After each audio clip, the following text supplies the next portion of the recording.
Hi friends, ఈరోజు మీకు స్టీరింగ్లో mistakes ఏ విధంగా వస్తాయనేది మీకు ఎక్స్ప్లెయిన్ చేస్తున్నాను.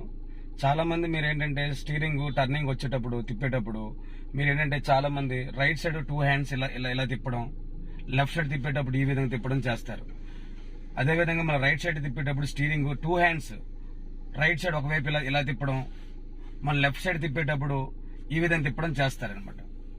ఈ విధంగా 2 హ్యాండ్స్ మీరు తిప్పడం వల్ల చాలా వరకు మీకు యాక్సిడెంట్ అయ్యే అవకాశం చాలా ఎక్కువ ఉంటుంది. ఇంకోటి మీకు పాత వీడియోలో మీకు చెప్పాను స్టీరింగ్ అనేది ఎలా తిప్పుకోవాలనేది. దాన్ని ఒకసారి మీరు చూస్తే మీకు అర్థం అవుతుంది స్టీరింగ్ ఎలా తిప్పాలనేది.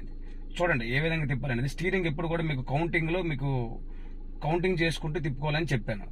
ఆ స్టీరింగ్ అనేది ఏ విధంగా తిప్పాలనేది నెంబర్ 1, 2, 3. అదే విధంగా లెఫ్ట్ సైడ్ తిప్పాలంటే నెంబర్ 1, నెంబర్ 2, నెంబర్ 3 ఈ విధంగా కౌంట్ చేసుకుంటే మీకు 100% మిస్టేక్స్ అనేవి రావు. ఏ టర్నింగ్ అయినా ఈ విధంగా తిప్పుకోవాలి.